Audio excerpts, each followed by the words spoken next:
Hello students, आज हम देखेंगे पीपीसी के साथ कैसे सेंट्रल प्रॉब्लम्स को हम दिखा सकते हैं। आप देख रहे हैं मैंने सामने पीपीसी बनाई हुई है और कुछ समस्याएं थी हमारे सामने जिनका हम पहले जिक्र कर चुके हैं, जो हमारी अर्थव्यवस्था की केंद्रीय समस्याएं हैं।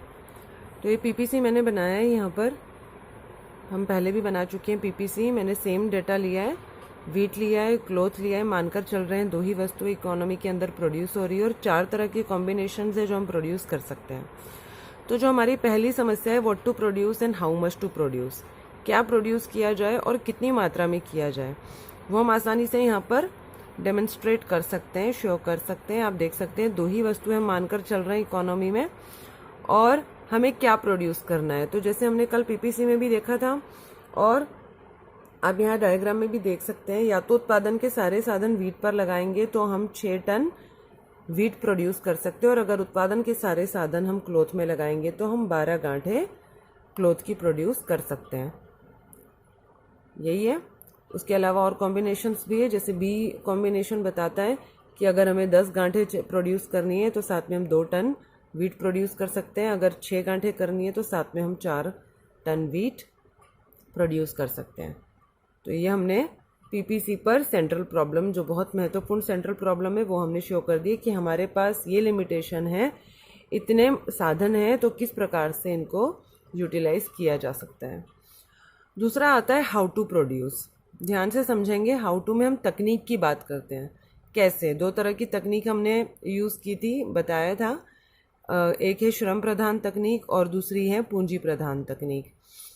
तो मान लीजिए डायग्राम हमारा ये है, कैपेसिटी हमारी इतनी है, ये जो बाउंड्री है ये हमारा पीपीसी यानी प्रोडक्शन पॉसिबिलिटी कर्व, और माने कि अर्थव्यवस्था केवल यहीं पर है, यानी कि कुछ इतनी मात्रा में प्रोडक्शन हो रहा है क्लोथ और वीट का।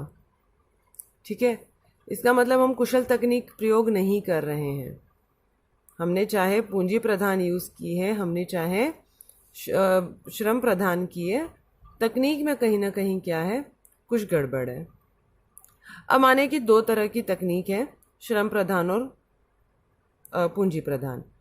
अगर एक ये मानकर चलते हैं कि कपड़े में हमें पूंजी ज़्यादा चाहिए, यानी मशीनों का ज़्यादा प्रयोग करना, और वीट में हमें लेबर ज़्यादा चाहिए, तो यहाँ मैं लिख देती हूँ, यहाँ पर चाहिए हमें लेबर और यहाँ चाहिए हमें पूंजी, मशीनें। तो देखिए हमारे पास 2 ऑप्शन है, या तो हम गेहूं की मात्रा, जिसके पास लेबर ज़्यादा है वो गेहूं की मात्रा, हम यहाँ पर कुशल तकनीक का प्रयोग नहीं कर रहे हैं, हम लोग अच्छे से श्रमिकों को ट्रेन करें और क्यों ना गेहूं की मात्रा में परिवर्तन लेकर आए। तो हम ई से, जो मैंने यहाँ पर ई पॉइंट बनाया था, उससे हम खिसक कर सी पॉइंट तक जा सकते हैं। या हम पूंजी, जो पूंजी प्रधान तकनीक यूज़ कर सकते हैं कंट्रीज, अर्थव्यवस्थाएं, वो पूंजी प्रधान तकनीक का प्रयोग करके कपड़ों का ज़्यादा उत्पादन कर दें, तो वो ई पॉइंट से खिसक कर ए तक जा सकती है। या मान लीजिए कोई ऐसा देश है, कोई ऐसी अर्थव्यवस्था है जहां दोनों ही पूंजी और श्रम को बढ़ाया जा सकता है, दोनों में विकास किया जा सकता है, तो वो बी पॉइंट पर भी जा सकते हैं। तो कहने का मतलब है कि कुशल तकनीक का प्रयोग करना है। तकनीक इस प्रकार से प्रयोग की जाए, चाहे वो श्रम प्रधान हो चाहे पूंजी प्रधान हो, अर्थव्यवस्था को हमें इस बाउंड्री पर लेकर जाना है क्योंकि हमारे पास इतनी कैपेसिटी है। अब इसी के साथ आता है साधनों का पूर्ण उपयोग। तो साधनों का पूर्ण उपयोग भी हमें यही बताता है।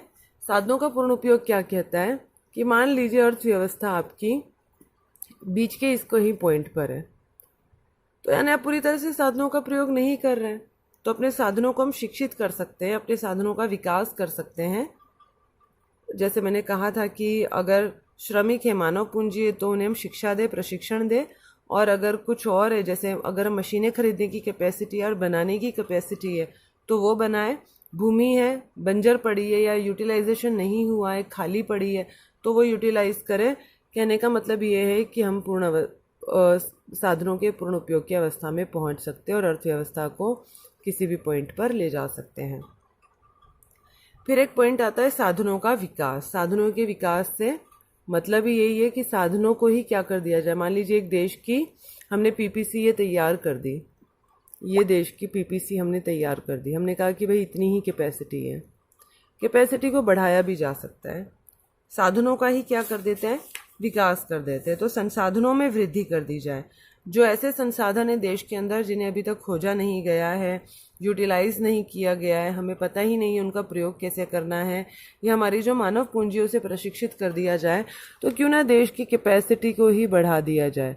तो बढ़ाकर पीपीसी को क्या कर सकते हैं हम लोग, साधनों का विकास करेंगे तो आप देखें उत्पादन क्षमता बढ़ जाएगी। तो पीपीसी शिफ्ट होकर राइट में आ जाएगा।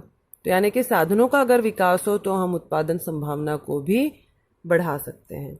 तो ये कुछ समस्याएं जो हम पीपीसी से दिखा सकते हैं। उसके अलावा अब जैसे बात चली है कि खिसक सकता है पीपीसी, तो कैसे कैसे क्या क्या चीज़ें हैं जिसकी वजह से उत्पादन संभावना वक्र में खिसकाव हो सकता है, वो हम देखते हैं। तो हम देख रहे हैं पीपीसी का खिसकाव या स्थान परिवर्तन। तो दो केस में हो सकता है ये स्थान परिवर्तन, मैंने सामने लिखा हुआ है।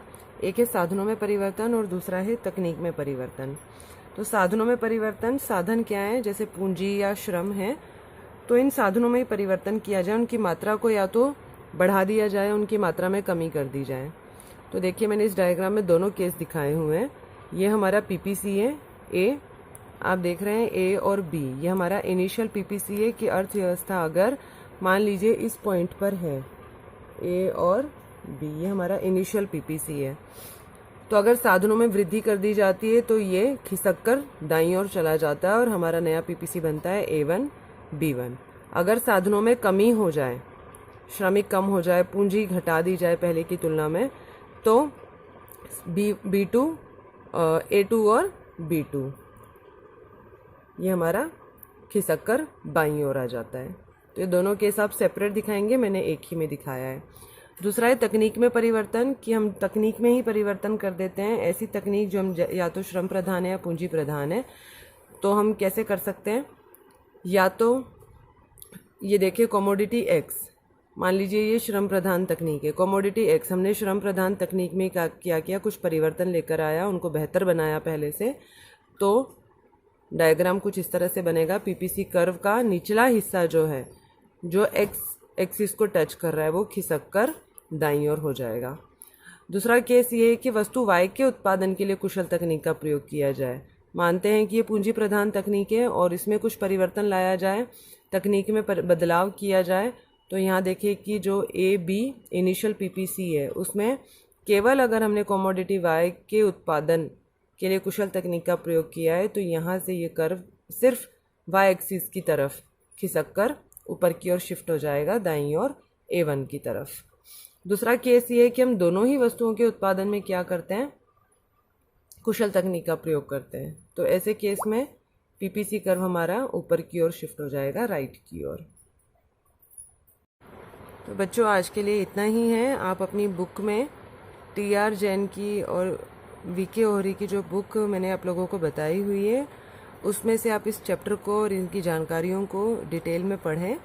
डायग्राम्स ज़रूर बनाकर देखिए। डायग्राम्स बनाते समय केवल स्केल का ही इस्तेमाल करें, रनिंग हैंड से नहीं बनाएंगे, और आपके डायग्राम्स बिल्कुल सही बने होने चाहिए। तो प्रैक्टिस करते रहिए, प्रैक्टिस करेंगे तभी ये चीज़ें याद रहेंगी, वरना मुश्किल लगेगी। Thank you.